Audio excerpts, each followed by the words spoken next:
पण हे गैरसमज दूर करून काही मिळणार नाही। गैरसमज? तुझ्या वाटेवर निघालीस ना तिथे डेड एंड आहे आणि एक खोल दरी आहे ज्यात तू पडता पडता वाचली आहे।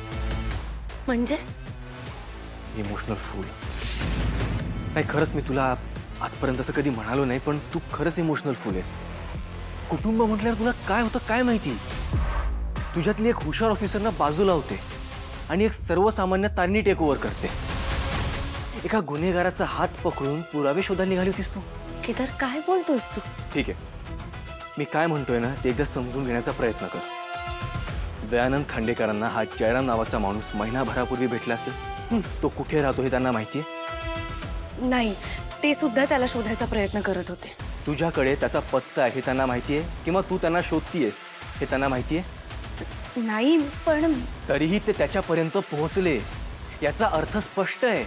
त्यांना जी माहिती हवी होती ती त्यांना आधीच मिळाली होती आणि जेव्हा त्यांना कळलं की तू त्यांच्यापर्यंत पोहोचतेस ती गोष्ट तुझ्यापर्यंत पोहोचू नये याची बरोबर त्यांनी काळजी घेतली।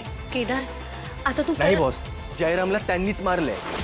कारण अशी कोणती तरी गोष्ट आहे जी तुला कळल्यानंतर खूप मोठा प्रॉब्लेम होऊ शकतो। केदार, हा डाव त्यांनीच रचलाय। केदार अरे तू पुन्हा गैरसमज करून घेतोयस। नाही बॉस, मला 100% खात्री आहे तू पोहोचण्याच्या आधी त्याला कसं मारलं गेलं असेल। अरे दुसरा काहीतरी पण प्रॉब्लेम असू शकतो ना। कोणाशी तरी भांडण असतील, कोणाशी तरी हेवे दावे असतील, दुसरा कोणीतरी शत्रू असू शकतो।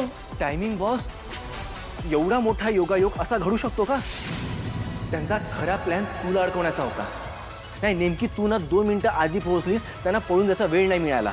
नाहीतर पोलीस स्टेशनच्या लॉकअपमध्ये ना ते नाही तू असतीस। थोडक्यात वाचलीस तू। नाही, असं नाही असू शकत। कारण त्यावेळी ना मी त्यांच्या डोळ्यात पाहिलं होतं। त्यांच्या डोळ्यातही तोच खरेपणा होता जो मी माझ्या आईच्या डोळ्यात बघितला होता। मला नाही वाटत की जयराम काकांचा खून त्यांनी केला। मला खात्री आहे ते निर्दोष आहेत।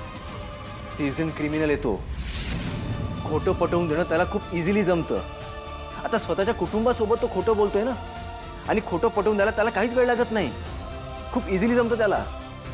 तर हा फक्त तुझा संशय आहे। संशय नाही बॉस, मला खात्री आहे। आणि यावेळेस माझे इन्स्टिंक्ट खोटं बोलत नाहीये। आणि तुझे अझम्पशन्स जर खोटे असतील तर?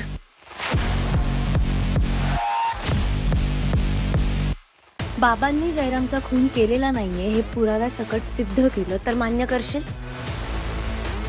मग बाबा निर्दोष आहेत हे मी तुला सिद्ध करून दाखवेन। आणि हे माझं प्रॉमिस आहे, ऑफिसर तारिणीचं नाही, सर्वसामान्य तारिणी बेलसरेचं।